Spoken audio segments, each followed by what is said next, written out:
It's another lovely day in the Grateful Nation. Hi there, I'm Mike. I'm your co-president of the Grateful Nation. Nice to see you again. We're here for another episode of the I'm Doing Great podcast. Yeah. Love to see you. Let us sell some ads and make some money. Here we go. Sonoran Defense. That's going to be our favorite place to get your Glocks stippled and get your gun accessories. Go to sonorandefense.com. Use code IDG10 for 10% off of your total of your cart, your basket cart upon checkout. Go to sonorandefense.com. I'm actually going to send one of my Glock frames there pretty quickly. It just sucks that you have to go through an FFL to sell your lowers. It's kind of annoying. Just let me mail it directly to them, please. Nimi Skincare. Hey, go to Nimi Skincare. The link is in our description. They've got some great skincare products. I'll tell you what, rejuvenate, anti-aging, hydrate, protect, daily glow up. Get it all at nimiskincare.com. They're not some woke skincare company. They're not going to give your hard-earned dollars to woke companies or to woke, what do they call it, charities or to woke organizations. No, they're going to send it to good American-made and American-supporting charities and all other outlets. As such, I don't even know what I'm saying right now. Hey, but nimiskincare.com. Our link is in the description. Go click it. Go buy stuff. Bandman collection. Hey, look at that. Buffalo tallow and honey balm? Why not? Get some miracle tooth powder. No chemicals. Do it. Do it now. Gina is recording.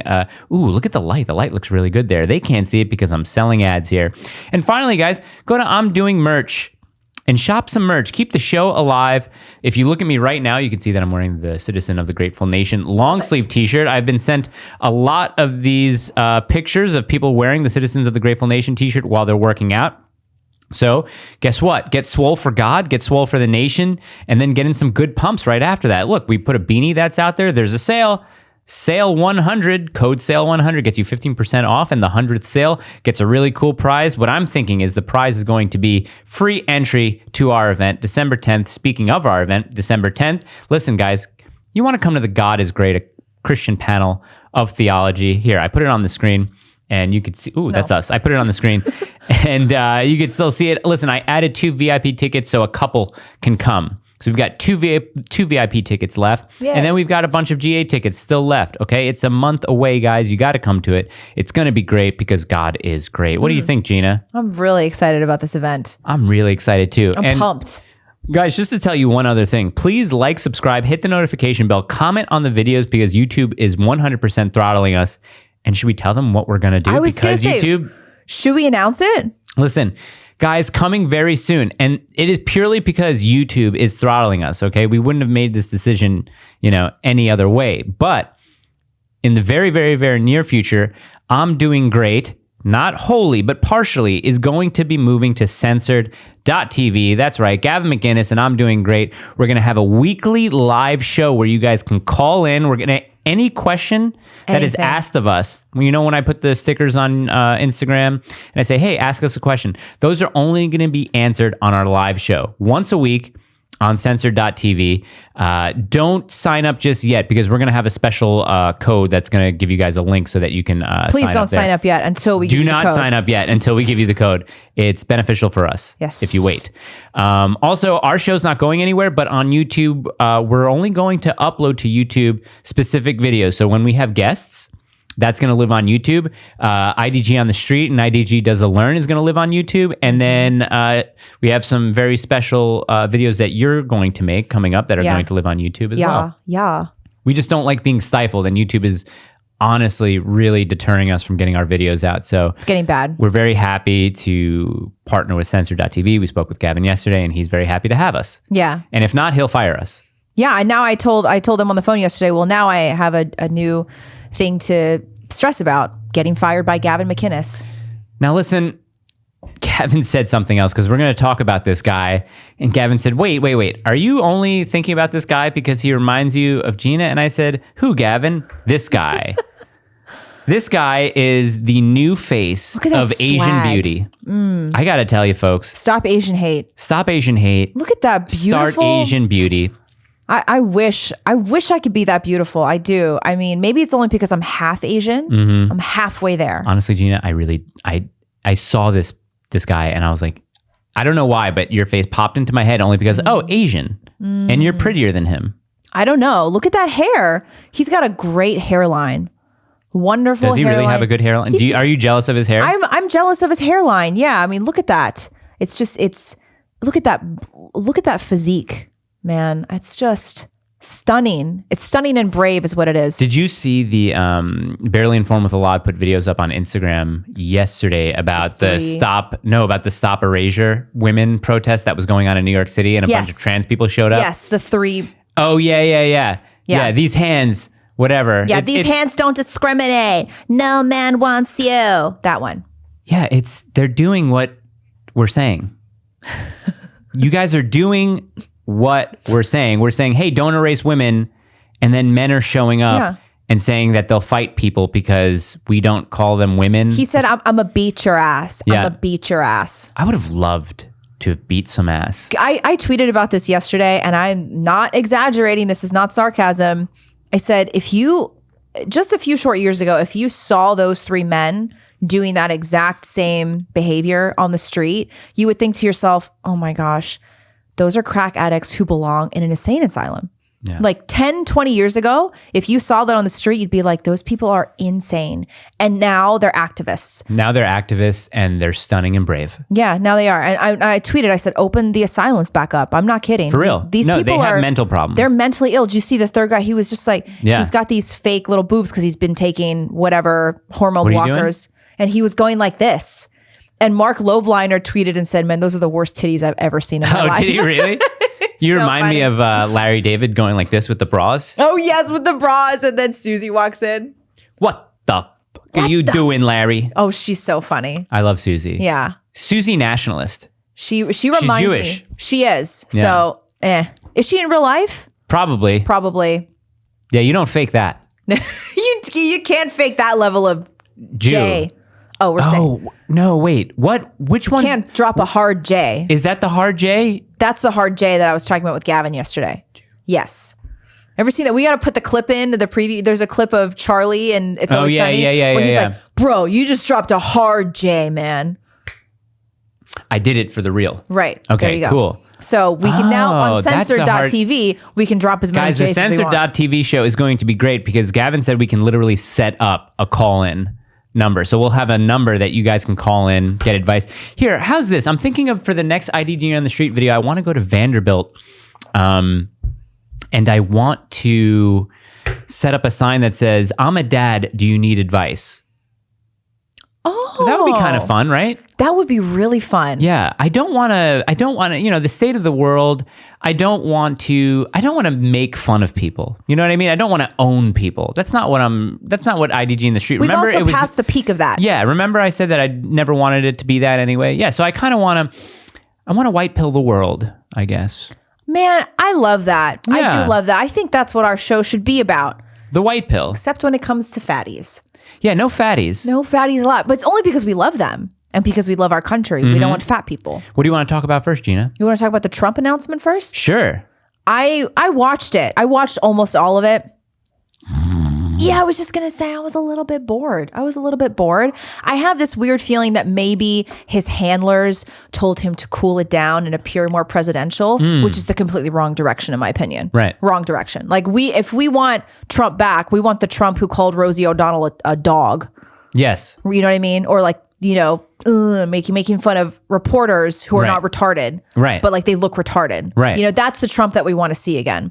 But it felt to me like he was like calm, cool, and collected and held back. And all the establishment. It wasn't a very high energy. It was not high energy. Yeah. I was texting with a friend and she was like, is it just me or is he low energy? I'm like, he's almost like low energy Jeb right now. Zoloft Trump. That's He's not, he's not the upper Trump that they claim. He's on uppers all the time. He's Zoloft Trump. He was also a little bit less orange. Yeah. He looked good though. He looked healthy. The man just doesn't age. I don't know. He's drinking the same dragon blood as whatever J-Lo drinks. Here's the thing though, on the... I don't feel... I feel like we might lose some people here just because we have this generally not black pill, but we don't care anymore, kind of. It's like when I see the stands, the Trump stands, the dudes with the MAGA hats, and the guys whose whole identity is being a Trump supporter, I'm not down for that. I also don't care about the upcoming election, and I don't care about any further elections. To be honest with everybody, if I can be What is it called? Frank. And if I can be, what do you say when you can look through something? Transparent. Transparent. Yeah, the good trans. If I could be transparent. The good trans. The only trans. No trans fat. No transgenders. No trans trenders. No transsexuals. No trans. No Atlantic transitions. Orchestra. I don't know. You know what though? I think that it's much more important for us to focus on the spiritual health of our community and our country, and then the cultural. Sure. And then the political comes third. There's a question about that later. No, but what I was going to say was, listen, when it comes to voting in a 2024 election, if Trump is the nominee, of course I'm going to vote for him, right? I mean, that goes without being said. But what I don't like the whole idea of making an identity out to be, I support this politician. It's just cringe to me. It's a bit cultish. It's a bit cultish. It's almost like, I was thinking about this on the way home. It's almost like, your favorite show, Game of Thrones. It has its last season and you kind of get sad. And then you hear the new season of Game of Thrones is coming out and you're like, oh man, I'm going to dress up like Jon Snow. We're going to have a watch party. It's going to be awesome. And then you're kind of let down by the first episode and you go, oh, yeah. And then the whole season goes by and you're like, wasn't as good as the last one. Right. And that's kind of how I feel about politics and politicians. Yes. As a whole. I get that too. And don't get me wrong, I think there's a lot to be thankful for when it comes to Trump. I think he did a lot for our country and he pulled back the veil in really important ways. But I am still really mad at him about shutting down the country and promoting the vaccine. Yeah, same. We should bleep out that certain word. Gun regulations. Yeah, I'm really upset about. Do you want me to bleep it out? Now I got to do more work. Oh, that's okay. Okay. I mean, maybe just one time is okay to say. Fine. Go get your shots. What? Get your shots, people. Maybe if we tell Oh, them. right. Guys, get vaccinated. Get vaccinated right now. You guys got to get vaccinated. It's really important for your health. You got to do your part. You have to save the people around you and be an overall good person. Yeah. But selfish. I'm still mad at Trump for that. Mm-hmm. But overall, I'm always going to be very thankful for him. I think that he did play a really important role in shifting the culture, shifting us politically as well, reinvigorating a big voter base and drawing attention to a political issue that very few people had the guts to draw attention to, which is mass immigration. And I honestly, it's also guys, it's 2022. It is. Yeah. We have 2 years until the elections. We got 2 years. Yeah. A lot can happen. Michael Knowles said this once. This was a couple of years ago. He said, a lot can happen in 2 weeks in politics. Yeah. And we've got 2 years left and we already have people taking sides. I'm Trump. No, I'm DeSantis. Oh, I'm Trump. It's like. Yeah, both of y'all are gay. Yeah, gay. Gay. They're going to be like, well, you're wearing a beanie, so you're gay. I like my beanie. I rarely wear it, but I figure I want to keep it with the all black. Yeah, it's you don't wear it very often. No, I don't. It's a good look. It's a good every now and then. Tim Pool. I was going to say Tim Pool. I'm going on his show soon, I think. I just got to. You've been saying that for a while. I've been saying that for a year. What do you want to talk about next? What was next on the list? Oh, the tattoo story. Oh, right. Do you want me to pull that up? You tell that story because you're the one who sent it to me. Well, you got to talk for a little bit more while I type. Okay. Let's look up this story while I can type. Okay, I can do this. Hold on. So, 10-year-old tattoo. So I guess the story is that a 10-year-old went to the nurse's office of his school to ask for Vaseline for his tattoo, and the school nurse notified the administration. Then the administration notified the police, and the mother was arrested. So they say, "Oh my God, the hypocrisy! You'll call the police on a mom for." Desecrating the child's body or, mutilating the child's body, quote unquote, but you won't do it if you give your kid, hormones that block puberty or anything like that, or take him to see a psychologist that will affirm his gender, quote unquote. Cut off their boobies. Cut off their peepees, all that kind of stuff. I don't see any parents getting arrested. In fact, the only parents that I know that get arrested are the ones who want to fight for the custody of their kids because they're not going to fall in line with the warping of society and reality and trying to be told that no, their boy is in fact a girl, and the one who gets arrested is someone like Jeff Younger, who can't see his kid anymore, who's probably been arrested and who's probably going to face charges and won't ever see his kid ever again because he wants his son back. That's plain and simple. That's what it is. But let's look at this story here. I'm going to put it on the screen here. This is from People. Oh, should we get it from a different news? Oh, whatever. A 10-year-old boy got a tattoo. His mom and the tattoo artist were arrested. The minimum age to get a tattoo in the state of New York is 18 years old. Oh, I wonder, even with parental consent?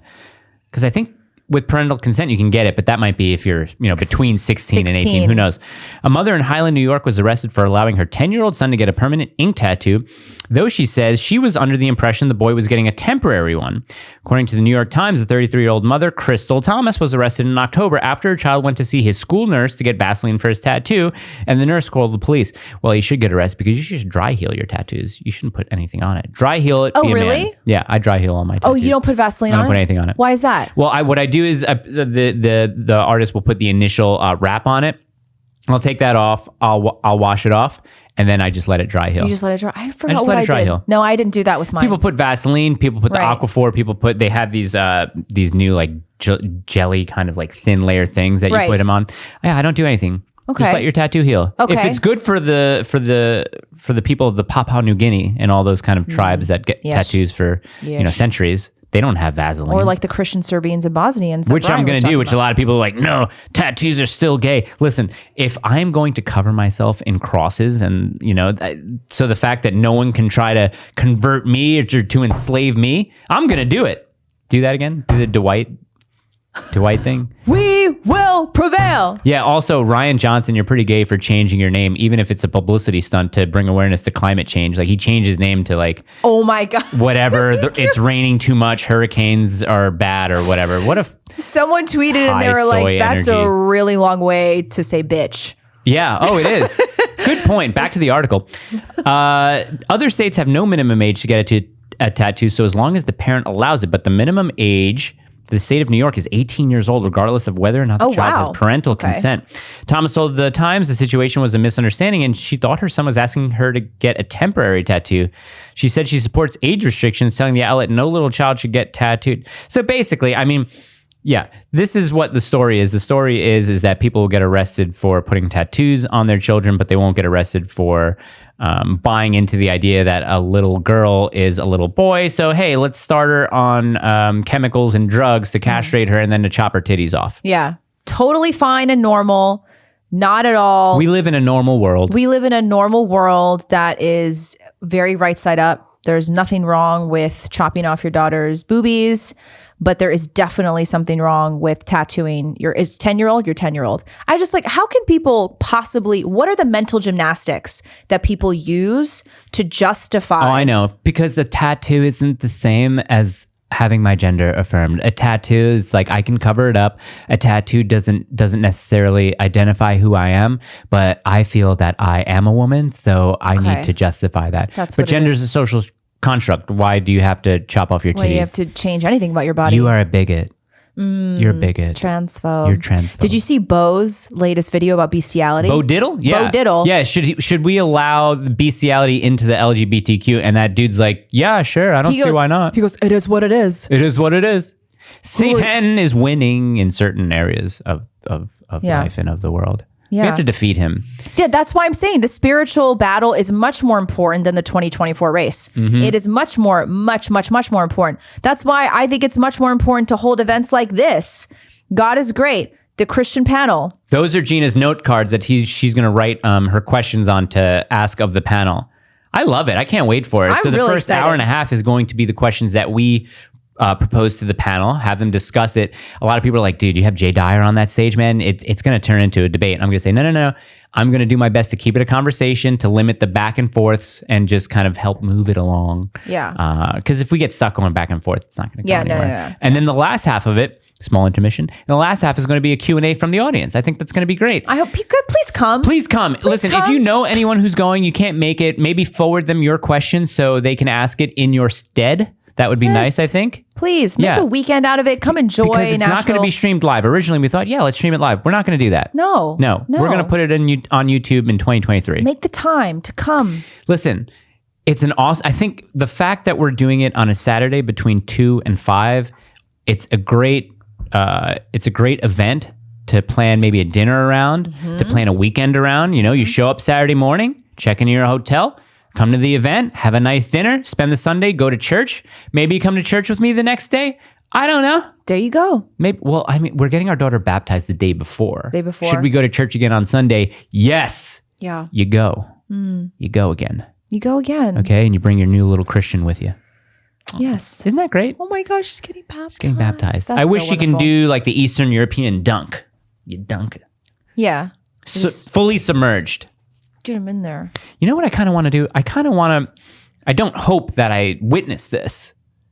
I would like to baptize somebody. Yeah? Yeah, wouldn't that be nice? That would be tremendous. Wouldn't what an be- experience. I mean, it would be great for the person, barring any sort of injury that they have. And, I'm on site of that. But what's the next topic that we want to talk about? This is like live fire, quick fire. Because we have good questions, We right? have good questions, and I really want to spend time on them. So that's Okay. why. Let's see. What did I send you? It's decaf. We And I talked probably about shouldn't be drinking it Breon anyway. Wynn, the Trailblazer. Yeah, we We're did done with talk that? about it. He's the trailblazing. I just why are people celebrating this? I don't get it. No, the thing that's crazy to me about Breon Wynn is that he's really ugly. Like, there's not even There's no standard of beauty anymore. There's no standard of beauty anymore. Like, if it were a dude who like looked remotely like a woman, I mean, Blair White. if it were kind like of. a Blair I don't know Blair's White, real name, so I don't use his real name. But that's if it was why. Blair White, right? If it were someone like Blair White, it okay, would maybe. make a little bit more sense. But like, Still not a woman. it looks still not a woman. Yeah. It looks like a scene straight out of a South Park episode. Right. Like, it looks. Or like a Twilight Zone. We live in a South Park episode, and I tweeted that, and I was serious. And it's like, it's sad and funny at the same time. And all those girls, the worst part is all those girls. They're cheering for their own demise. Gosh, a fat man won the beauty contest. Oh my God, so fun. Do you think any of them were internally seething? There have to be. I mean, we know that the swimmers were. The swimmers were internally seething. Why Yeah. is this back? Why did I do Yeah. that? I accidentally did that. Yeah. I think that some of them are, but I also think like, I don't feel bad for those girls in the slightest. In the slightest. None of I gotta them. tell you what, it honestly does feel like an episode of the Twilight Zone. Like, because this is a perfect episode. A guy wakes up in a world that he thinks is still the same, and he walks around. He goes to his daughter's beauty pageant.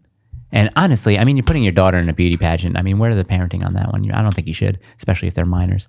I think they're 18, 19. I think they're. Oh, really? I don't think they're minors. Okay, fine. I think they're But anyway, college you student go age, to your whatever. daughter's beauty pageant. She's 19 years old. You go there to support.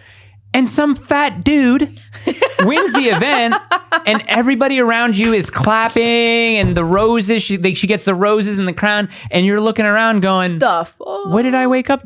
What is this? You guys are joking, right? No, you're not joking. Can I wake up? Why am I awake? I'm alive. I'm not sleeping. I'm not dreaming. It's a perfect Twilight Zone episode. Oh my gosh, it really is. Again, I don't feel sorry for any of those girls because they asked for myself. it. This is what they want. This is what feminists wanted. Mm-hmm. So if you're feminist, like, enjoy it. Enjoy it. Good job. Good job. I honestly think, I've said this on one of the episodes before. I've said, I honestly think that the number one evil and the number one enemy in America and in the West is the white liberal woman. Mm-hmm. And if you look at all those women who are on the side of the stage clapping, what do they all have in common? Well, they're white. I mean, I'm sure they would have to be liberal because I'm sure no like purely conservative woman would be clapping and cheering on that stage. No, absolutely not. I mean, and so I've said that many times in comments before. I'm like, white liberal women are a cancer to society. And there's always some dumb who's like, why does it have to be white? It's just liberal right, women. Exactly. I'm like, exactly. That's always, you guys are so racist. Yeah.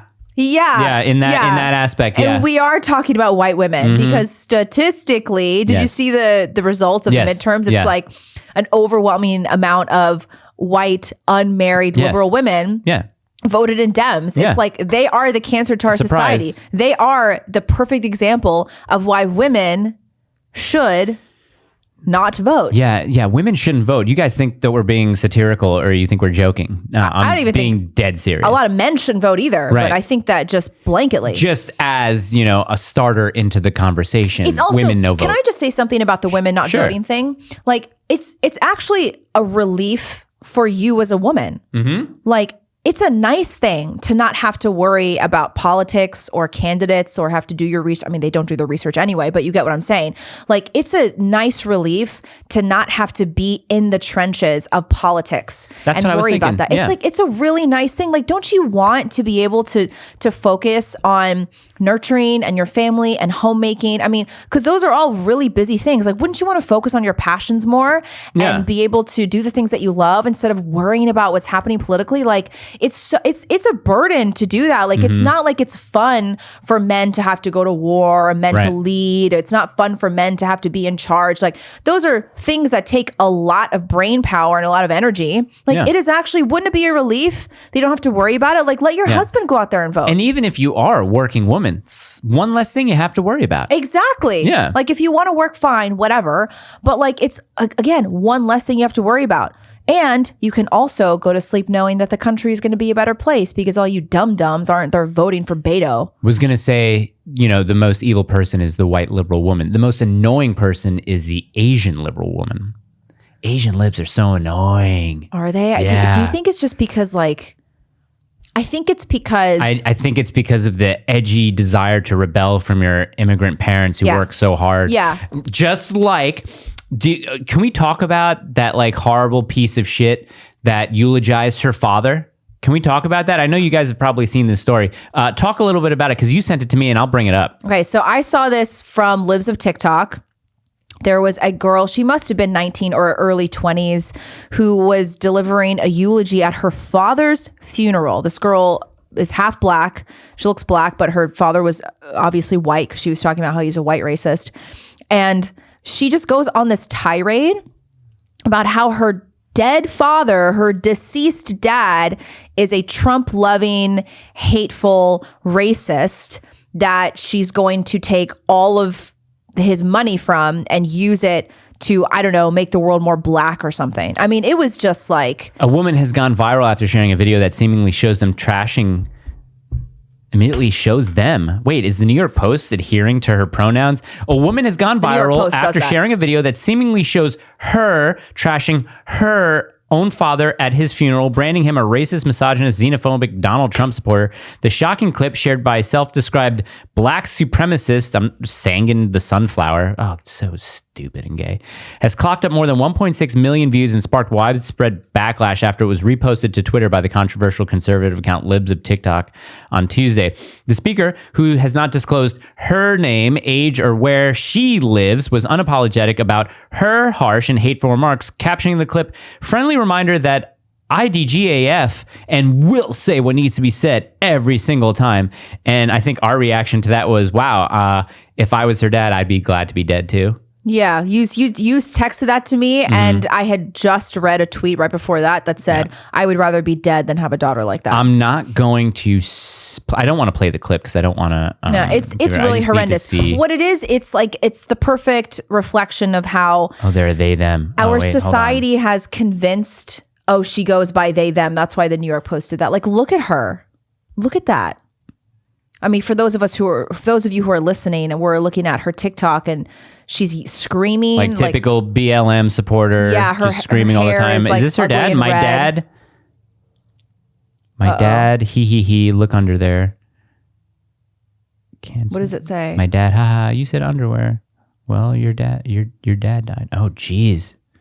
She's a horrible human. She's a horrible human. She really is a horrible human. And feminism and our toxic mainstream culture have convinced her that her narcissism is somehow considered activism. I didn't even want to bring her up because it's a sad thing. You kind of want to pray for her. You kind of want to hope that she has some remorse now for doing that, because, I mean, when she gets older, if she has kids of her own, probably won't. If she has kids of her own and, hopefully if those kids have a good father, maybe she'll regret what she said about her dad. Maybe one day. Maybe. I mean, that's just like... You watch a lot of those types of videos, you get black-pilled very quickly and you want to Fed post a lot.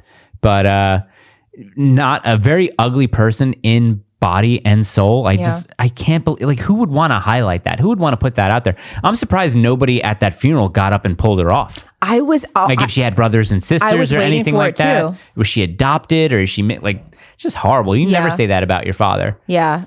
I mean, at his funeral. At his funeral. Yeah. I mean, I don't know. I mean, there are a lot of people whose fathers have done horrible, horrible things. And is it ever justified at a funeral to talk that way about a parent? Would it be at John McCain's funeral? Yeah. Castro's funeral. Yeah. Well, remember we've had this discussion before. Like, is it right to talk poorly about the dead, even if they were horrible pieces of scum? Mussolini is in heaven. Mussolini's in heaven. It still sends chills down my spine. Yeah, really? That's Isn't it really interesting? That's the mercy of God right there. Isn't it kind of crazy? It is. It's changed my mind on if someone can be saved or not. I remember how my stance used to be like, pedophiles, no, you don't get saved. You burn in hell forever. Which, you hope that they do. It really is a testament to the immense mercy of God, because it just brings you back to the fact that he sent his one and only son to die the most painful death known to humankind after he lived a perfect, blameless, sinless life. And he knew that he was going to go through the most brutal, excruciating death of all time to atone for the sins of all mankind, the pedophiles too. That's all mankind, all womankind too, Gina. We're not all men. Why is it history and not herstory? Okay, do you want to do some questions now? Let's spend the remainder of the time doing some questions. I want to talk about the fat moms thing first. Fat moms? Oh, yeah. Go ahead. And camera 2, go. A little bit of a rant. So wait, hold on. Camera 2, go. Yesterday, I posted a reel about how mothers have a moral duty to be fit and healthy for their children. And, of course, there's always some backlash when I talk about health and motherhood in general. And obviously, I'm not talking about you needing a six-pack or having to be a size 0 or having to look like J-Lo when you're a mom, but we do have a moral duty as parents, as moms, to be healthy for our kids, not only so that our kids have a healthy mom, but so that we can pass down healthy habits to our children. This is a serious social issue happening right now, considering the rates of obesity in America, the metabolic disorder of obesity, and how it's affecting almost half of our country. So I posted this reel, and I also gave some very easy tips, explaining that being healthy is not nearly as complicated as it's made out to be. And overwhelmingly, the comments were positive. I had a lot of moms who were saying things like, I haven't really been taking care of myself. This is the encouragement I needed. I really want to be healthy for my kids. But there's, of course, always a couple angry women in my comments. I'm trying to find them. Yeah.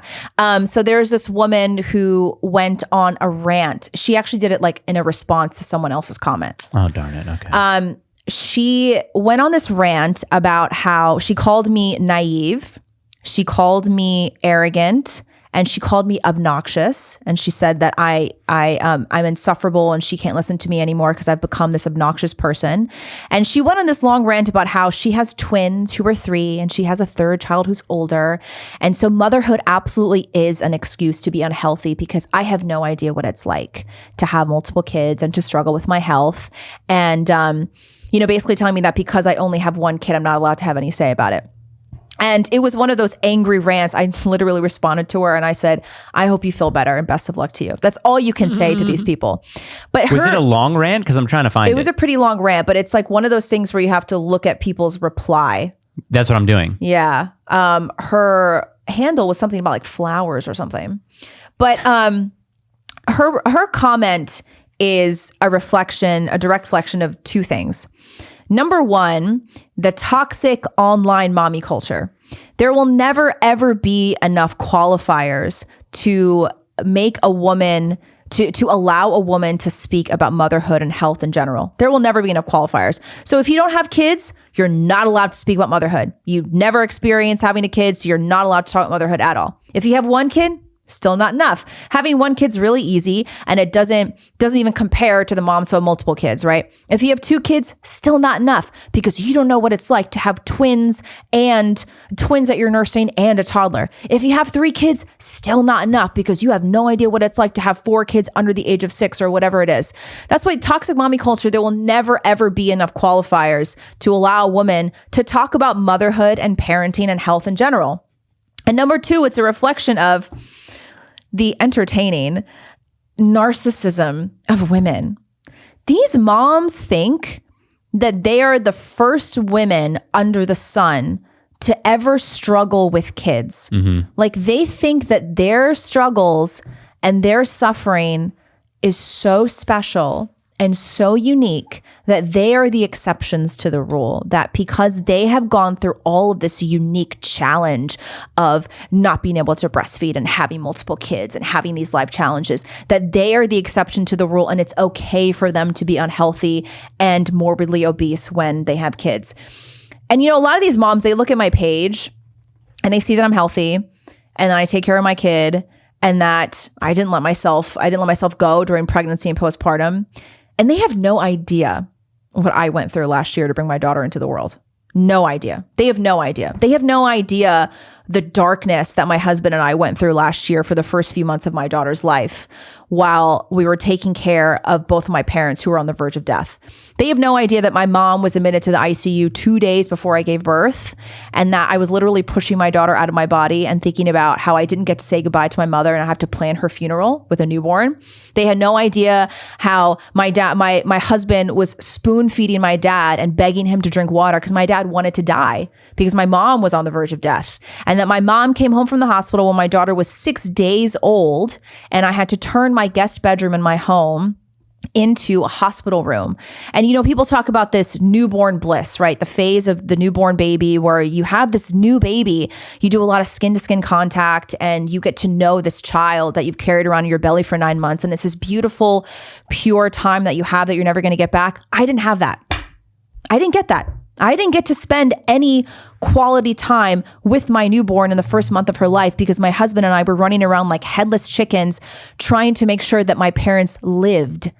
Every hour of the night, I was up feeding my daughter, and then I would have to run across the house to make sure that my mom was okay. She was on oxygen 24/7. She was in excruciating pain. She was on a lot of different medications. My father was not functioning. We thought he had a stroke when my daughter was a week old. We had to take my dad to the ER because he was exhibiting all the symptoms of stroke. I didn't even have time to cook. I called Dr. Easley in tears, desperate. Thank God he created a meal train of women who brought food to our home every single day for almost a month, because I was not able to cook or do anything. And it saved us. Like, we didn't have food in the house because we didn't have time to do any of it. So all these women, and I don't tell you this because I'm special. I tell you this because I'm not special. And you're not special. That mom who had a rant on my page, none of you are special. Every single mother on the planet goes through their own trials and tribulations. Every single parent has some kind of phase of suffering, some kind of dark period in their life where they feel like they are just not going to make it. Like, I used to curl up next to my husband at night and ask him, honey, are we going to make it? Because I don't think we are going to make it.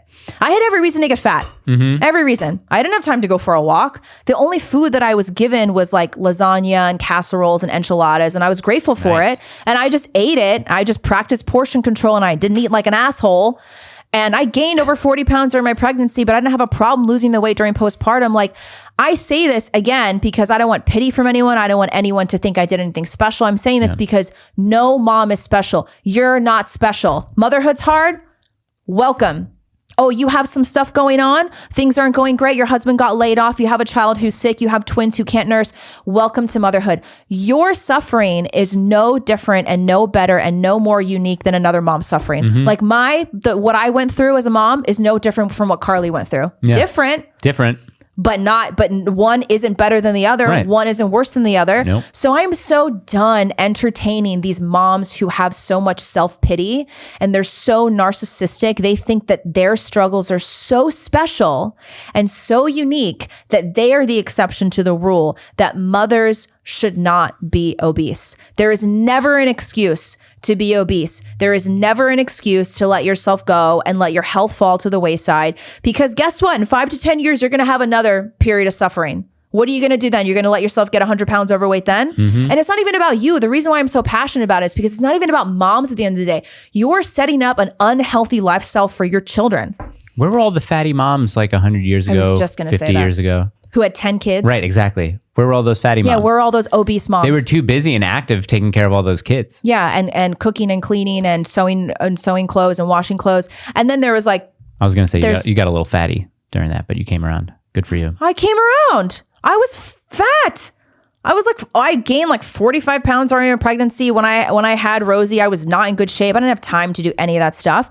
But I didn't cry online and say, hey guys, I have an excuse. I didn't have an excuse. I got myself together, and it's no excuse to be unhealthy. There's one more thing I wanted to say about this woman because it applies to all women. I forgot what it was, but it's just one of those things where like, I just don't have time anymore for these moms. I don't have any pity for you. Yeah. Like, you call me naive. Like, you couldn't have gone through what I went through and come out on the other side without being obese. Like, well, what was nice was that 99% of the comments that I did see just by scrolling seemed to be supportive and seemed to have been, of you having a positive influence on these women, because a lot of women were saying, you know what, I thought I was at this point, but now I'm at this point, or it's been a little bit hard for me, but I came around. So it's good to see that they're actually acknowledging. There's one thing that a lot of women say, I have hormonal issues. They're like, you have no idea what it's like to have hormonal issues. These women act like a wizard, like comes up behind you, taps you on the head with a wand, and like suddenly you have hormonal issues. Doesn't every woman have hormonal issues? It's like, and if you do, 99.9% of the time it's your fault. Like hormonal issues don't just like come out of nowhere. It's not like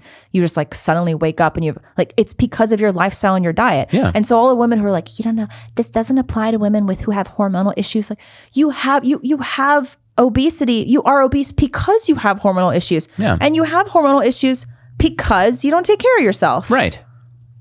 Just get your shit together, moms. Like I'm done. Get your shit together. Take care of yourself so you can take care of your kids. Yeah. And again, this is bigger than you. It's not even about you. It's about your kids, and it's about our society. Don't get bigger than the problems that are bigger than you. Yeah. Right? Maybe should we make that into a t-shirt? You have to put on a big t-shirt to fit all that stuff. So it wouldn't benefit the people who would be wearing it. No. Right. Yeah. So that's my rant. So all the moms out there, no, and husbands too, like, you don't need to be mean to your wives, but you need to hold your wives to a high standard. Yeah. Like, you have to. Okay. I'm not saying that you should call her names or you should belittle her, but you need to encourage her and let her know that she is more than capable of going through these periods without getting obese. Yeah. I mean, listen, I belittle my wife in her dreams, apparently. So at least she's waking up with the vigor to. What did you say to her in her dreams? Well, it's personal. I don't want to get into it. So we'll end there. I think in one of her dreams, I told her, hey, you going to eat that? The cuties. Right. The cuties. Exactly. The cuties. Yeah. We're going to go to dinner. You think I'm fat? I had a nightmare with Kai in it the other day. I had a nightmare. We were in some weird dystopian New York City type vibe, and he was wearing this oversized jacket, and we were eating pizza, but then we had to escape from these people, and Kai had like demonic faces every now and then. It was very weird.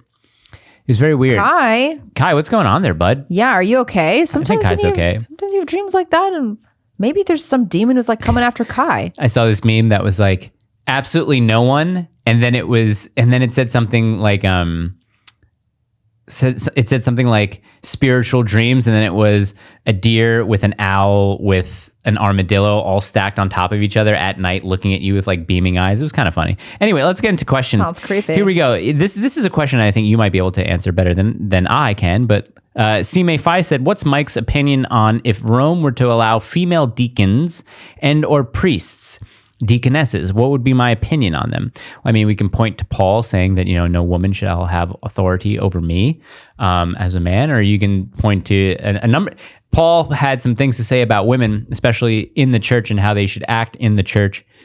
But I think, early, super early beginnings of the Catholic Church, starting with Peter and in those types of letters, I think there were deaconesses, or I don't even know what you can call them, but there were women who acted within the church. I think a lot of them were mainly missionaries, though. I don't think that they had any sort of leadership roles, if that makes any sense. I'm not too well educated on this, so I'm not going to pretend like I know, or even if I have an opinion.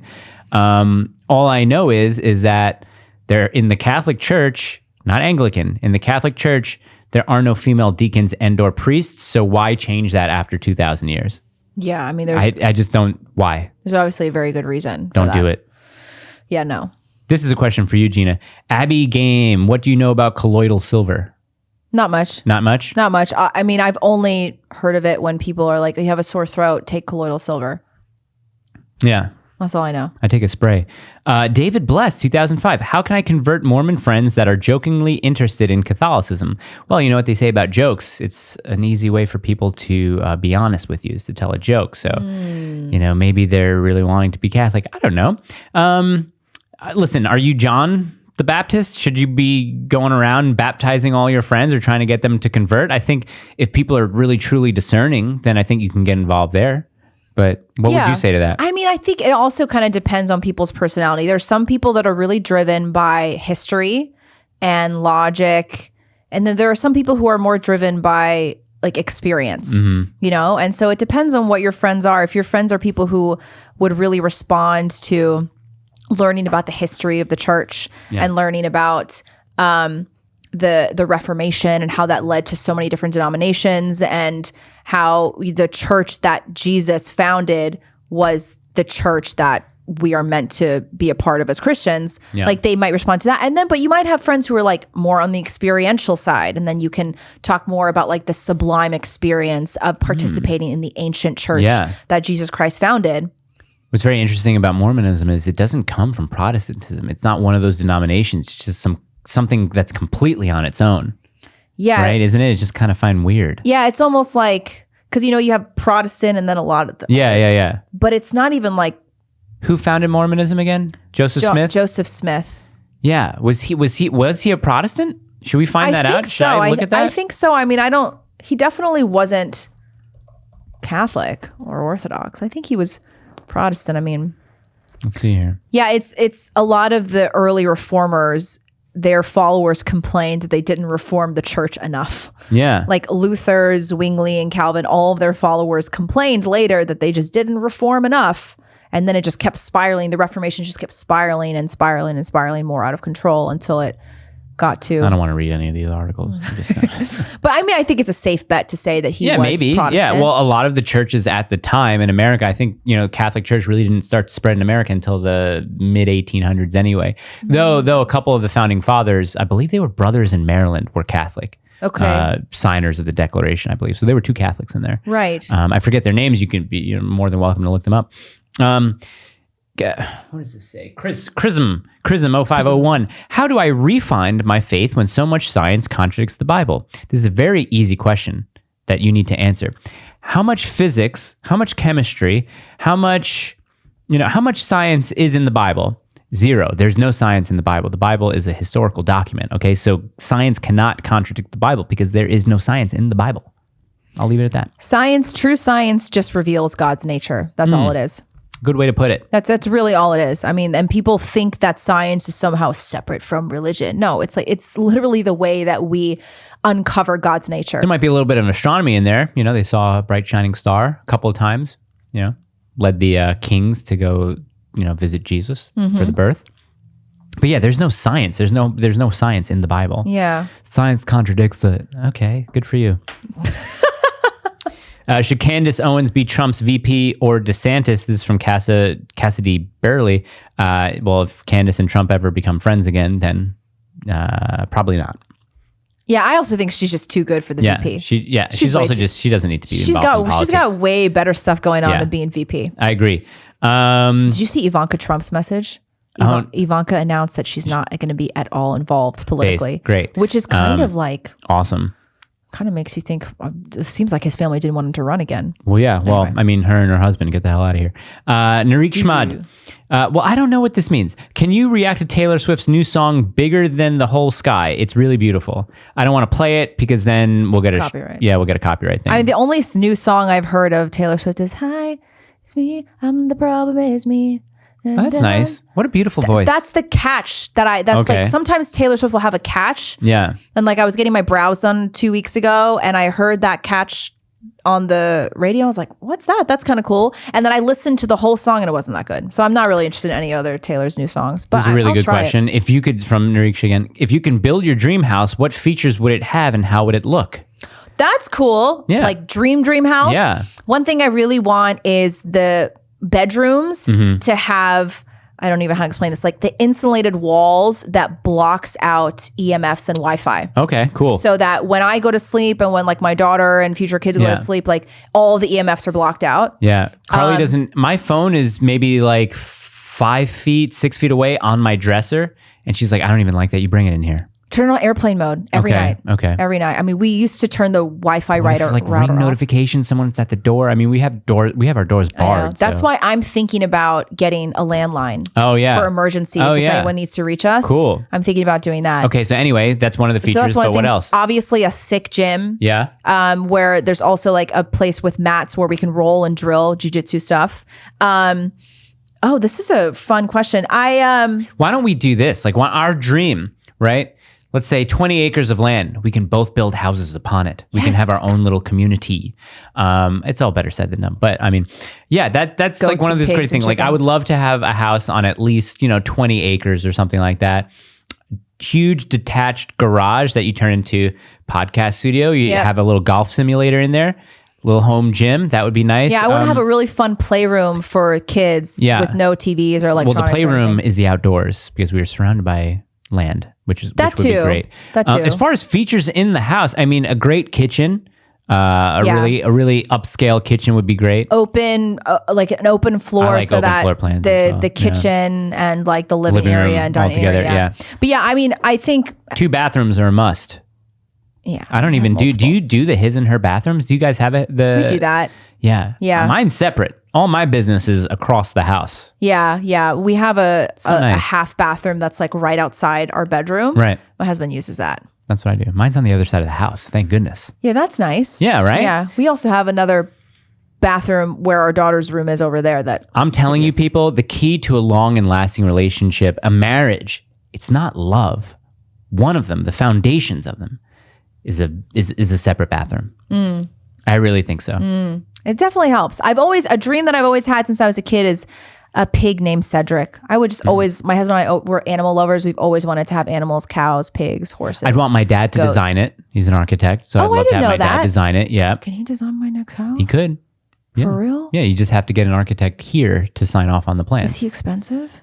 Probably. No, I mean, decent. Will he give us the IDG discount? Yeah. Yeah, and he can hand draw he hand draws all of his plans. He's done mansions, he's done office buildings, he's done restaurants. Yeah. You do it. If anyone's on Long Island and needs an architect, let me know. Oh, wow. From Riley's Too Cool, are you shocked Trump announced he's running in 2024? Am I shocked? No, he's Trump, dude. Like, of course he's going to run. And I think we all knew for a while. Nariksha, again, you're getting a lot of attention. What do you think makes a good rom-com? I can't watch the recent ones due to the raunchiness.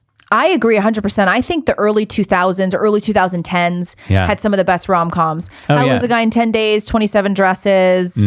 Failure to Launch. Failure to Launch was really cute. Sweet Home Alabama. Love Actually, About a Boy. Yeah. The British ones. There's really not anything raunchy in there. Like at most they'll make out. Or just a like dirty joke or something. Or a dirty joke. I watched Notting Hill again Notting recently. Hill, yes. Sorry. What did I say? What did I say before About a Boy? Love Actually. You said Love Actually. Notting Hill is the goat. That's a good rom-com. Yeah, Notting Hill's adorable. Even though I thought he was. I thought I saw Ringo Starr across the street. Oh, was it Ringo? No. I thought it was it because he looked like Teppold from what's from that musical, the Jewish one. Fiddler on the Roof. Fiddler on the Roof. Yeah. But was it Teppold? No, it wasn't. Okay. That's such a cute one. But yeah, what makes a good rom-com? No, none of the raunchy stuff. Also, a storyline that honors like traditional. The traditional storyline for any rom-com. Boy meets girl. Boy loses girl. Boy gets girl. Simple. Stick to that. Yeah. That's it. I mean, the old school rom-coms, I like that they've followed this idea of like the woman at the end of the day realized that she didn't really want the big career. She didn't want that. She just wanted the guy. Yeah. She wanted to feel protected and When loved Harry by Met the guy. Sally is a great one. I like that one. Yeah, that's another good one. Yeah. But see, that's a simp one. That's just like, okay, we can be friends. I hate that those movies were like, yes, we can be friends when clearly you cannot be friends. I thought Notting Hill was a little bit of a simp too. Like he was still. No, he wasn't. He was simping after her after he found out she had a boyfriend. No, he was like, I'm out of here. They had effectively not seen each other until she comes back because of the whole tabloid thing. And he's like, oh, well, are you still with him? And she's like, no, we're broken up. Oh, okay. Oh, so when she That's when, came remember, 'cause she of the goes on tabloid dates with thing. other people that are friends, that his friends set Right. him up with. He goes on the Right. date with the fruitarian. Oh, what's that? What's a fruitarian? I only eat fruit that has fallen off of the branch. Because we believe fruits and vegetables are alive. So that turnip has been murdered, yes. And I actually really liked the side storyline of the friend who had the fall down the stairs. Yes. And then, Oh, brutal. you know. Notting Hill. What a great movie. It was really cute where she was trying to hog the brownie and she was like, I've been on a diet for the last 10 years and everyone talks about my love life and they're like, no, don't believe it. No, sorry. I got choked up for a little bit there. Because you know why? Because that movie makes me very happy. Yeah, and for me, it's mostly that storyline of the husband and wife, the wife who was paralyzed. That really gets me choked up. Listen, if you guys want a white pill, do this. You might have to endure two very difficult movies. One is American Beauty, and the other one is Road to Perdition, which we've talked about on the show. American Beauty is just a bummer. It's a bummer of a movie. Sam Mendes, but really great. I really recently rewatched it too. I The love it. silver lining, though, is the score by Thomas Newman. Ugh, breaks my freaking heart. Wait. Road to Perdition, he did the score to that as well. Okay. I listen to Because it daily. The score for American Beauty is reused a lot Thomas Newman. with a lot of other films. Love I it. hate it when they do that because yeah? when it's reused, it's never good. Yeah, you're right. Yeah, but people always complain about how American Beauty is creepy, but it's like, I think it's one of my favorite films. Oh, really? Yeah, I really, really enjoy it because at the end, like, he really understands that the most important things to him are his daughter and like the early years of his marriage where they were really happy. Yeah. And it wasn't actually about the hot high school girl. No. Yeah, it wasn't. Yeah. No. Even though Mina Suvari came out a lot later and said that she experienced some like serious abuse. By on the Kevin set. Spacey? No, Or just in by general? like a couple of the crew members on American Yeah, Beauty. I could see that. Yeah, I mean, it's just like, I mean, women, don't get naked for motion picture glory. Don't do Yeah. that. For Gina, what made you pick Orthodoxy over Catholicism? Hart Wingate. yeah. So there's always been something in the back of my mind that I couldn't, like, there's something about the infallibility of the Pope that was always a bit odd to me. And so there are a couple of the Orthodox faith calls it offenses that I don't know. I see a lot of value in there. So the infallibility of the Pope, filioque, which was added to the creed after many of the fathers of the church said that it was not to be changed whatsoever. So filioque, I'm very new to this, so I may not be explaining it perfectly, but the Father, the Son, and the Holy Spirit. So the filioque added that the Holy Spirit also comes from the Son, from Jesus Christ. You can look it up and put it. So it's Wait, oh, here, yeah, I'll put it up. put this up here. I don't know if this helps or not, but just this image was what, I don't know if that helps. Yeah. So exactly. So they changed the creed to where the Holy Spirit comes from both Jesus and God, but the traditional teaching is that it comes from the Father and then goes to the Son and the Holy Spirit. But another really big thing about the Orthodox Church that I was attracted to, it's the only denomination that has never gone through a Reformation. And I find that to be really interesting because if we're talking about the purest form of the church that Christ founded, the Orthodox Church, I mean, definitely takes it hands down because it's the only one that has never gone through a Reformation. And there were not periods of like, indulgences that the Catholic Church went through. But I mean, there are so many similarities between Catholicism and Orthodoxy that it's not, it's not in any way to like bash Catholicism as a You feel denomination. pulled to one over the other. Yeah, I That's feel fine. pulled to one. And I think the biggest thing is that there's just been no Reformation. It's the purest church. For Mike, how do you receive the Eucharist, hand or tongue? Which is the proper way? Well, the proper way is tongue. And up until about a month ago, I received it always, in my hands, until I realized that I want it directly on my tongue as to not defile the body of Christ. Something could happen. I could drop it. And I actually texted Brian a couple weeks ago because I had taken the Eucharist, and then about a minute later, back on the kneeler, and then I feel like something like tickling the back of my throat. So I kind of like cough it out, and a piece of the hose came out, and I said, "Oh my God, did I just desecrate the body of Christ?" So I text Brian and I say, "Hey, am I okay here? He said no. You're fine. I mean, if you ingested the body and spit it out on purpose, then yeah, that you would clearly have defiled the body. But you're fine there. You've already ingested. So yeah, on the tongue now is the way that I do it, and that could be clipped out, I'm sure. So have fun with that. That'd be fun. Here's from Lauren. We got an onslaught of questions for her. Maybe I'll pick some of the best ones. Do you have a quote I'm thankful for unquote tradition at Thanksgiving? No. I mean, I think you did that a lot when we were younger. We would go around the table. Not so much now. Maybe we will. Yeah. Best Thanksgiving dish. See, this is tough, honestly, because if you break it down, best Thanksgiving side, that makes it better. But if you're asking me to construct a dish, what's on my dish? I mean, turkey, dark meat, and white meat, mashed potatoes, gravy, stuffing. That's probably it. I don't do that cranberry sauce. I don't like it. I'm not a fan of it. I don't want it. Don't give it to me. And then a slice of pumpkin pie on the side, baby. You like pumpkin pie? I love it. Carly's making me a pumpkin cake because my birthday's the day after. Oh, I shouldn't have said that. Edit it out. Edit it. I will. It's edited. I actually will. It's at the hour mark exactly. Okay. It's edited. Yeah. I don't care. I'll leave it in. People will forget. You're going to get so many messages the day after Thanksgiving. I know Gina got some, quote, stay healthy during the holidays tips. You got any? Yeah. Well, number one, prepare yourself so that you're going into Thanksgiving feeling really fit and lean. Work it off, baby. Yeah. I mean, you just got to go in with a good mindset. This is a very good rule, never have 2 bad days in a row. So on Friday after Thanksgiving, don't do the whole, I'm going to eat a bunch of leftovers and have all the leftover pie and all that. Like, yeah, you can enjoy some leftovers, but do it reasonably and go move the next day. No 2 bad days in a row. Men's Club member Jake Brick wants to know, what type of exercises are you both most interested in? Example, weightlifting, MMA, calisthenics.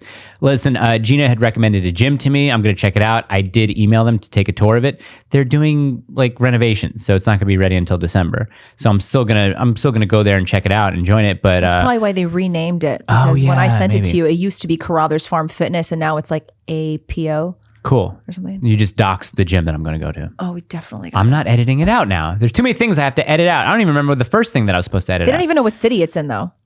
Because it's not Nashville. True. But you can Google it.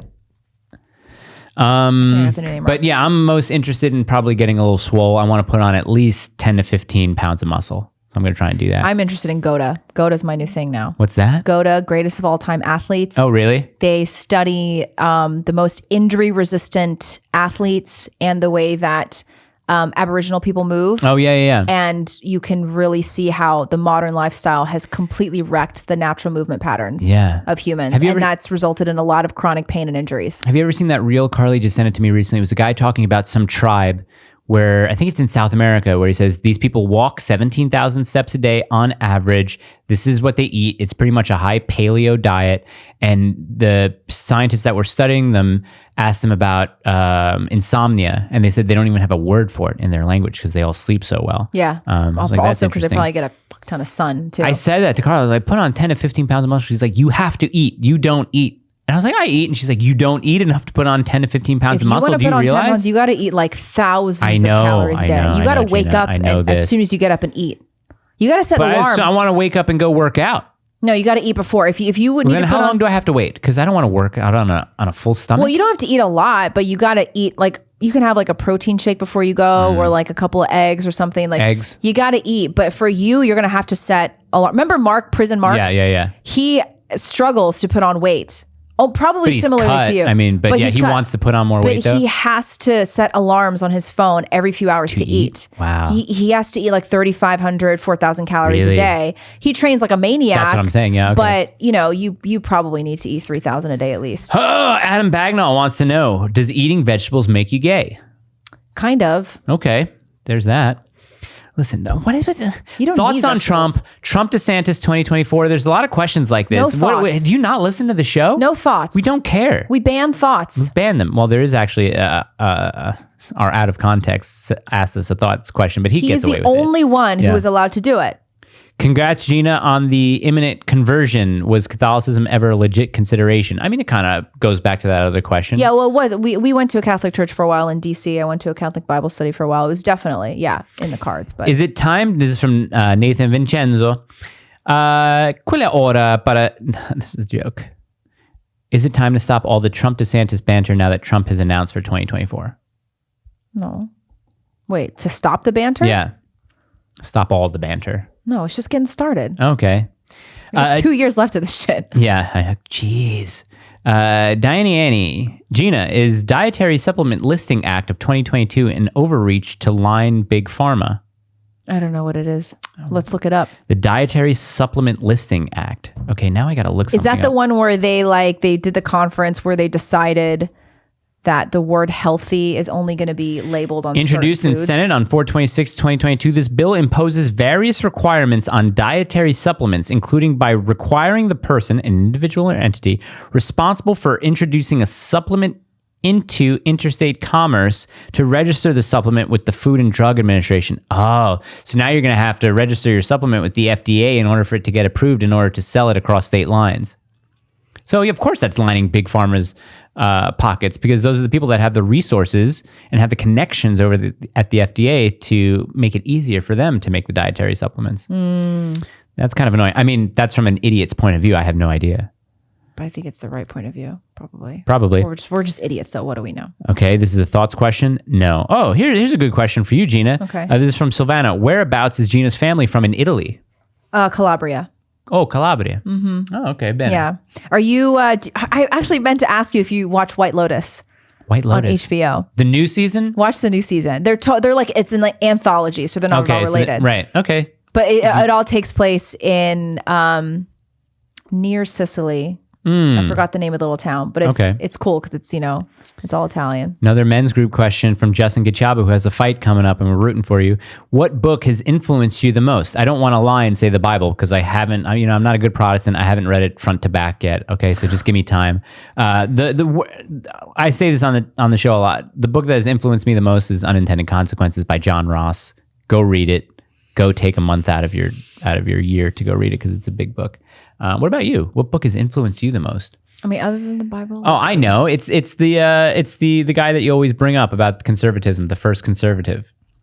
I mean, that's definitely influenced my my take on politics and conservatism, but as a whole, What do you think? You don't know? That's a hard one. Come back to it. Yeah, we'll think about it. This is from Samantha. Which is worse, calling your spouse your best friend or your child? It's a really good question. I didn't think about it. I should have thought about it in the car. What would be worse? I think calling your spouse your best friend is probably worse. I think calling your child best friend is way worse. You think so? Yeah, because what you're doing is you're abandoning your duties as a parent. Ooh, yeah, good point. Okay, I'll take that side. Messed up. Yeah. That's immoral. Yeah. That's immoral. My mom would always say to you, I'm not your friend. I'd be like, oh. Yeah, my mom was never my friend, and I hated her for it during my teenage years, but I was really thankful afterwards. Yeah, for real. Like, I wanted to get my eyebrows done and do all the makeup and stuff when I was a teenager, and she was like, nope. And I'm glad I had a childhood. You think I'm your friend? I'm not your friend? How dare you? Friend? We're not friends. Okay, this is from our Out of Context. What do you guys think about, all caps, tithing? Do you do it? I give every week.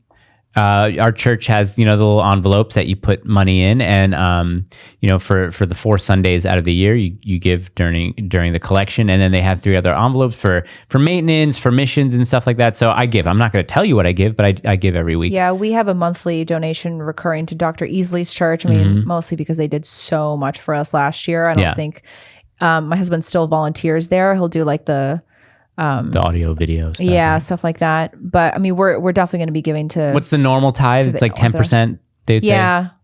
I mean, that's a lot of money if you make a lot of money. It is a lot. Yeah. Let's see. What is this?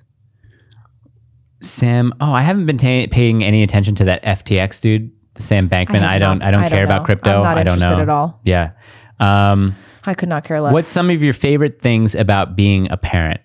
Oh, there are a bunch. I mean, I'm going to tell you guys something. I kind of have, what do they call there's a group of monks, or there's a certain type of priest. I don't know which sect and I'm saying sect because I'm thinking of like Dominicans, Jesuits, and what are the other ones? Dominicans, Jesuits.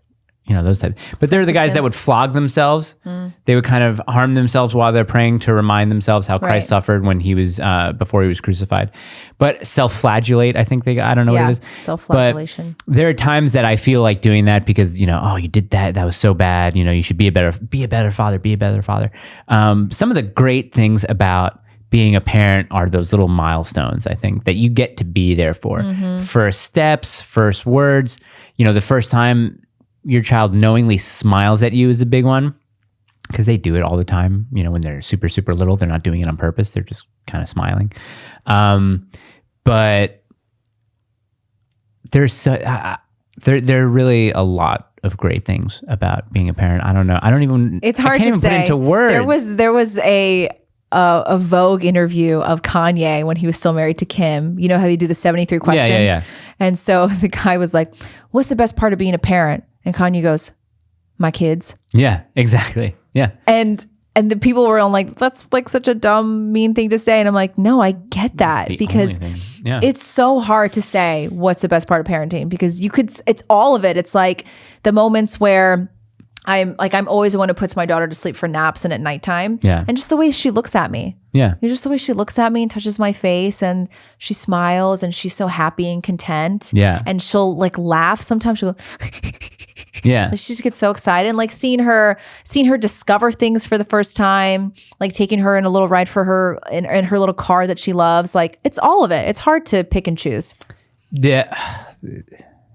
There's a lot to say here, and every parent I'm sure has their thing. There is a little part of me that knows they're going to grow up, and that's a bummer. Yeah, and I always think about how that's why this Christmas I'm trying so hard to really make a Christmas home because I know that I only have so many. Oh no. Do you think we lost all of it? Hold on. I'll record it there. It's still recording there, which is great. Do you think we lost all of it? No, we didn't lose all of it. The power just went out. But I don't think we lost it there because I saw the red light stay on. So the sound is good. Like, look at the time. Has it been going for over an hour? Where, here? Yeah. It says 1:11. Okay, yeah, that's good. That's been recording the whole time. That's fine. Just the video had a thing, so there's going to be like a weird skip in the video. That's fine, though. Okay, talking about our kids getting sad and then the power goes out. And then it didn't go out, though. It like flickered. It flickered. Okay. Ooh, okay. Yeah. Favorite things about being parents. There's too many to say. There's so many things. And yeah, my kids and just being a parent. And the purpose you have. Life is so much better. It's so much more fulfilling. Everything is more colorful as a parent. That's why all those stupid women that they brag about being childless. I'm like, you're living in 2D. Yeah. You're living in black and white. And you're going to be miserable and you're going to be alone and nobody's going to remember you. Nobody is going to mourn you when you die. You learn so many lessons too. You learn a lot of lessons about patience. You learn a lot of lessons about responsibility. You learn a lot of lessons about love and nurturing, I think. And there's no perfect parent out there. And I think one of my favorite things about being a parent is learning from mistakes and knowing that I'm not perfect and kind of, having those moments of being a bad dad where I can actually learn from those mistakes. And, up until recently, like very recently, I don't know if it's the prayer that's helped a lot, just the meditation while in prayer that's helped a lot, but I've found myself so much slower to reacting now and just putting on a calmer voice in front of her. Because our daughter, she never stops. You know this. You've been over the house plenty of time. Yeah. She can be a handful. And it's just been kind of, wow, let me slow myself down. Yeah. Our daughter's getting to that stage now. She's getting to be where it's like nonstop. Does voting matter? Rachel Reverie wants to know. Everything seems so rigged. I'm starting to wonder why bother. Well, you are of the sex where you shouldn't vote. So don't bother. Don't bother, Rachel. Yeah. See? Does voting even matter? Everything seems so rigged. I'm starting to want see all this like negative energy that you're already bringing to yourself by even having to worry about this. Don't even do it. Don't think about it anymore. Wouldn't life be so much better if you just went and like made a pie instead of worrying about it? But seriously, our elections are safe. Yeah. March Not at Madness. all How many children do you each want? Also, this is my favorite podcast. Thanks, March Madness 82. Thank you. I'd like 2. 3 seems a little bit overboard for me right now. I know it's the Chad thing to have as many kids as possible, but for right now, for my given living situation, 2 seems perfect. I want 4, but I'm gonna shoot for 3. I don't know. My husband probably. Listen, Blake has a deep question. Do you see the U.S. government implementing euthanasia for mental illness like Canada? Say one more time. Do you see the U.S. government implementing euthanasia for mental illness like Canada's doing? MAID. Yeah. I don't think it'll happen here. Oh, really? I don't think it'll happen here, honestly. I think it will. Yeah. I mean, let's see. I think the talk about it will certainly start to happen. Yeah, but they have it. They have assisted suicides here. Yeah, but Canada has a lot of things that we don't have. I mean, they have a completely different healthcare system than we do, and I think that matters. Which isn't superior. I hear from these people all the time. No, it's shit. It's shit. It's total shit. There's someone. Everyone, you know the story of the guy who is getting assisted suicide because he's going to be homeless. He has chronic back pain that is debilitating. But his doctor won't give him the euthanasia for that. Right. The doctor's giving him the euthanasia because he's going to be homeless soon. Yeah. And he'd rather be dead than be homeless. What does that say about your healthcare system? And you also have to, when you look at the eligibility of MAID, you have to be eligible to receive government healthcare. We don't, that's not a thing here. Right. You know what I mean? So it's not I just don't think it's going to be implemented. I don't think that you can implement that on a healthcare system that's not a single payer healthcare system. Yeah. Saint Wave wants to know, friends, what are your thoughts on yoga, especially Gina? We've talked about this before. Yeah, we talked about yoga. I mean, sorry, Saint Wave, you're a little late to the game. We love you. But a lot of these questions are like, you guys don't listen to the show. Yeah, do you guys even listen to the show? The people who are like, have you considered Catholicism? I'm like, you guys haven't listened to the show. I've talked about this multiple times. Samantha always asks good questions. When someone says, quote, "Can I pray for you?" Do you let them because what if they are of a different religion? You can pray for me. I'll take all the prayers. Yeah, I mean, if you're a different religion, you're going to be praying to nothing, but... Right, it's not... Yeah, a Buddhist would never say, "Can I pray for you?" Yeah, exactly. A Buddhist Give you my thoughts, maybe. I don't know. What if a Jay... You guys pray? How do you guys pray? I mean, I think they do the... at the wall. It's like, I don't know, it's like those trans people that comment and be like, "I'm just praying to God that your daughter turns trans." I'm like, you're not praying to nobody. Are you praying? I doubt you are, first of all. Yeah, God's not. No, I will never stop a Protestant brother for praying for me. Yeah, no, I wouldn't either. It gets a little awkward when they put the hand over my head kind of thing. Do they do the tongues? No, but it's Pentecostal. It's weird, but go ahead and do it. Another thoughts. These people don't watch the show, or they do it to be edgy and funny. Stop. Okay. We just talked about that. It's only edgy when no context does it. The Sarah has a good question. She probably knows the answer. Would your spouses ever consider being guests? Could be super interesting. I've tried to get my wife to come on the show. She doesn't want to. She doesn't want that attention. I think Adriana's the same way. Doesn't want that attention. Not interested in being in front of the camera. Yeah, I mean, I'm interested in having her on. Whenever we do a jiu-jitsu segment, which we're planning on, it's just getting. I'm not going to say his name yet, but the guy to fit into his schedule. Can we have my dad on the show? Please. Yeah, that'd be fun. No, I would absolutely love that. But when we do the jiu-jitsu segment, you'll see my husband on camera. Emily Rose has a really good question, one that I think you can answer better than I can. What can we qualify as culture? Are there parameters to follow, or is it subjective? So what qualifies as culture? Is it religion as well as entertainment and then this and that? What qualifies as culture? Is it just everything outside of the political? What is culture?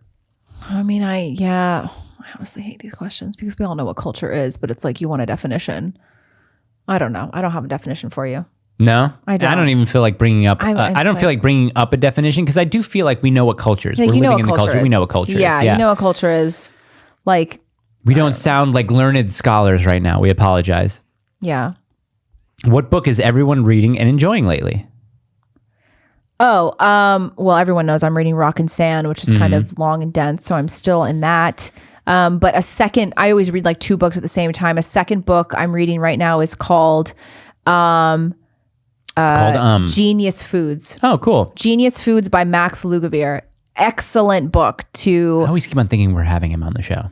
We are. It's just a matter of getting him here. The problem with this show and always keeping DMs open and stuff like that is that people recommend me all these things at the same time. And I go out, I purchase the books. I've got like 6 books sitting on my desk right now, each of them maybe a couple chapters in. So I'm reading a bunch right now. But the one that I want to get finished first is Rules for Retrogrades. And I'm halfway through that. I got to do that. This one, I just gave this one to Gina. Hold that one up. Holy Huga. Read the back of it. Before God made humanity, he made a home for them. He built a sacred place, and we can do the same. Hygge is a funny Danish word with no English equivalent. It has ties to comfort and consolation. It's a way of making the mundane and necessary meaningful and beautiful. It's soul rest. It's when you sit in a comfy chair by the fire. When you arrange a fresh bouquet of wildflowers on a bedside table, that's Hygge too. Candles, soft furnishing, natural light, fresh baked pastries, intimate gatherings with friends. These are all Hygge. Those are all things I love. I really wanted to do like a Christmas or a fall friends potluck. Yeah. But with our event in early December and stuff, there's just so much I going wanted on. to do that for my birthday, but it's right after Thanksgiving. So it's just, people are with their families. We want to do like a little potluck thing. Can we come? For what? For your birthday. Yeah, I don't know what we're going to do. We'll come. We can do a potluck thing. Yeah, it won't be maybe a big thing. Yeah, we'll just bring some stuff, bring the baby. Okay, yeah. The girls can hang out. My daughter will cry for 10 minutes. I think that's so cute when she does that. I have been in the hospital for almost a month. Can I get some prayers? Oh, who's this? Oh, man. Bod the Top Gun O'Rourke. A month? That's a long time dude, to be in the hospital. What are you in the hospital for? Let's send him something. Can you Bod, please DM us. I'm going to DM mailing you too. address, something. DM us a mailing address. We'll send you some treats. I'm so sorry. A month is a long time to be in the hospital. Yeah, dude, you don't have to get into it and tell us, but yeah, let's all pray for you. We'll do that later. Yeah. I'll do that alone. What's the name? Bod the Top Gun O'Rourke. I'll DM him so I can get your name. Okay. I don't want to ask God to, help out Bob the Top Gun O'Rourke. I want to get your real name, dude. I'll say an Ave Maria for you. Oh. This is from Zeta Delta Delta. Likelihood that we'll see the states secede in our lifetime. No. 0. A lot of people don't understand what a national divorce could actually do. They don't get it. Jonathan.Thomas. Should women cover their heads in church? Yes, which is why I bought my wife a veil. Oh yeah, that's another thing I want to take a dive into as well. I'm gonna shout the veil, the person who I bought the veil out to. Some of the women at the church we go to cover their head, but not all of them. What do you think about that? I don't know anything about it. I'm very open to it. Oh, no internet. Is the internet down? Oh. Keep talking. Is that a bad thing for us? Is that a bad thing for us if the internet's down? So we're good. And it's we're back. good to go. It's back yeah, up. I mean the head covering. I think it's lovely when I see women do it. I don't know the significance of it, so I'm very, very, very, very. This is where I got my wife's veil from. Let's see, Philia de Veils. She makes veils. Imagine your wife with the reverent veil. That's beautiful. Makes her so much more beautiful. Yeah. I can't remember which one I got her. But, look how cool that is. Lovely. Was it expensive? I do well. So I do okay. I do all right. Right. Let's not talk about how much I spend. No, it was very affordable. Yeah. It was very affordable, okay. Yeah. You should have just said it was like $1,000 to impress everybody. No, they'd be like, you idiot. You spent $1,000 on a veil? I don't trust you with money or any advice that you might have. What are you getting her for Christmas? Oh, she wants a slow cooker. Nice. Yeah. Like a slow cooker, not a pressure cooker. No, slow cooker. She says, I want a slow cooker for Christmas. I said, okay. Yeah. I have a little Santa list. Nice. I was wearing my naughty Christmas socks yesterday that have a picture of the cookies and say I put out for Santa. And because cookies. Okay. And my husband doesn't know a lot of the American slang. So I showed him the socks. I'm like, honey, do you know what this means? He's like, it means you put out cookies for Santa. And I was like, that too. And then I explained to him what put out means. And he's like, yeah, but Santa. I'm like, no, honey, you're Santa. Right. I'm like, you get it? Like, you're actually Santa to our daughter. He's like, oh, okay, I get it. Okay. I thought you were like a whore at first. Yeah, no. Okay. But it's like, Santa is like, he's not real, guys. No, he's not. Oh, well, I did buy the daughter a plush St. Nicholas from an awesome company called, I forget the name, but they make little plush dolls of your favorite saints and stuff like that. Yeah. So she'll be getting a little St. Nick. Warm Meme Society, any favorite Christmas traditions you'll be doing soon? Yeah. Do I have any favorite Christmas? I really don't have Christmas. We want to start Christmas traditions this year because we weren't any place to do it last year, but this year we want to start because I want to have some traditions. Well, like one tradition we always have was we always have spaghetti carbonara on Christmas dinner. Do you put peas? No. Okay, good. We do like the very traditional, no cream, just eggs, pancetta. Yeah. Parmesan cheese. It's Thanksgiving. Carly and I started a Thanksgiving tradition when we first got together. It's Thanksgiving morning. We play The Last Waltz by the band. The documentary is on TV, and we listen to really good music. For Christmas traditions, we never had stockings. We always had dining room chairs, and it had our names on them. And then our father, Santa Claus, would put the presents on the chairs, and we knew it was him because this is his handwriting. This is his handwriting. We know that it's him. Oh, well, Santa can have anyone's handwriting. No, it's our dad. No. Yeah. But he would always play Mannheim Steamroller on CD. If you've never heard of Mannheim Steamroller, it was this weird kind of, mid-'80s, late 80s electric orchestral music, and it was all the Christmas songs. And there's it's either Oh Holy Night or Silent Night that's just kind of dark. Silent Night is that song. There are a couple of Christmas songs that make me really sad. Silent Night. And what's the other one? Not White Christmas. Have yourself a merry. Oh, that wrecks my heart. No, me too. Oh, really? That's the one you were thinking of? That's the one that makes me sad every year. Why so sad? I know. Have yourself. There's one lyric. From now on, all our troubles will be far away. You know why? Because I think about the people who don't have families, and I think about people who are struggling on Christmas, and you hear that song, and you're like, oh, that's nice. But then you're like, no, I'm thinking about people who don't have what I'm having right now. I think about my grandma. She died when I was 17. Oh, yeah. Jeez. It's a sad song, but it's still one of my favorite Christmas songs. Listen, mi nombre es Eric wants to know, pineapple on pizza, do you love it or hate it? You don't put it on pizza. It doesn't belong on pizza. I had one. If you're in Hawaii, pizza, go nuts. It's also one of those things where it's really easy to make it gross, but when it's good, it's good. Any thoughts on distributism as an alternative for conservative economics? Distributism. What is distributism? I don't know. Maybe sounds they like just commies. Maybe they just asked that question to make us look stupid and succeeded. I mean, they can. I mean, we don't talk about stuff that we really don't know too much about. We're not political. It's an economic theory asserting that the world's productive assets should be widely owned rather than concentrated. Sounds like communism to me. Not a fan of it. Let's see. I guess there are different types. So distributism, private capital. Capitalism, concentration of power. In socialism and capitalism, regulation of the economy. On the socialism side, distributism. 6 steps towards distributism. The taxation of contracts to discourage the sale of small property to big business. Abolition of primogeniture. Free legal aid for the poor to defend small property, state protection for experiments in small property use by tariffs if necessary, subsidies for starting experiments, a league of voluntary dedication, transfer of private property to public ownership. That's G.K. Chesterton's distributist visions. I mean, Chesterton was a really great mind. He has a good quote about how the only speech that should be stopped is the speech that stops free speech itself, or something like that. Yeah. I agree with that. Which is why I'm not a free speech absolutist. I would have to look more into distributism I was talking about this. I was like, if we had that monarchy, we pay the tax every year to our local magistrate or whatever, and it goes to the kingdom, probably to the king. But I mean, I've always been and I hate getting the pushback for this. I don't hate getting pushback. I like getting pushback, but I've always been a fan of the fair tax. It's just a flat consumption tax. It's like 20% on goods and services. All the money that you make, you keep. You are then taxed on what you consume. I don't see how that's a bad thing. But then rich people, they're not paying as much in taxes. Okay, if you're a family household that makes $50,000 per year, what do? You probably consume less, so you're paying less in taxes. Someone who makes $1 million a year, they're buying more high-priced items and luxury goods, so they're going to be taxed more. I think it is definitely, better than fair. That's why they call it the fair tax. But I think like a 20% tax on goods and services. People just want rich people to pay more, even though rich people do pay more. They pay way more. They pay more. The majority like 85% of yeah, and there's that huge misconception of what the 1% is. They think 1%ers are millionaires.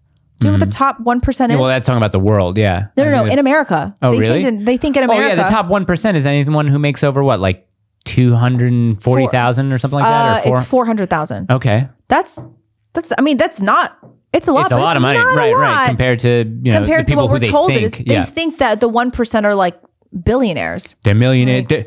I used to be able to do a good Bernie. Let's see it. Let's put it on your face so that they can't see my face.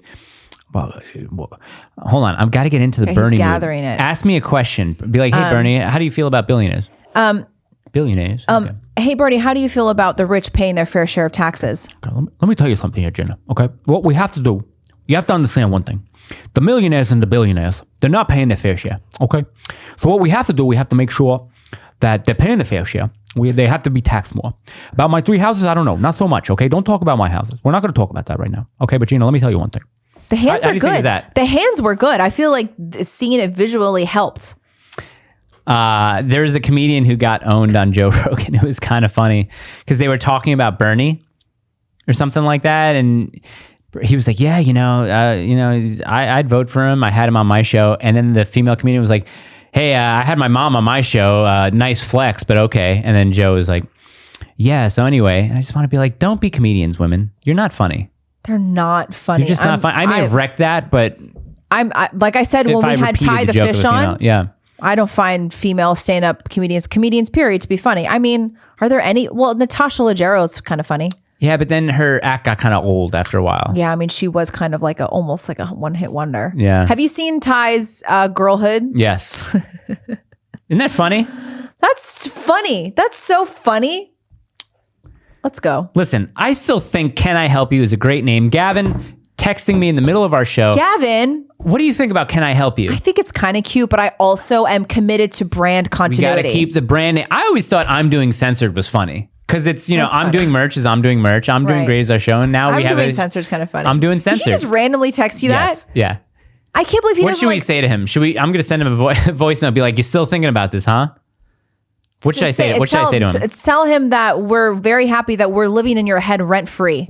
We're very happy that we're living in your head rent. I'm so excited to see Gavin again. We were on the phone with Gavin yesterday, and he said that he wasn't a fan of sweets, even though I made him brownies last time he was here. So now I know I have to make him something savory. Did he eat them? I don't know. All I know is that he ate something afterwards, and he shit everywhere. Bye. Bye.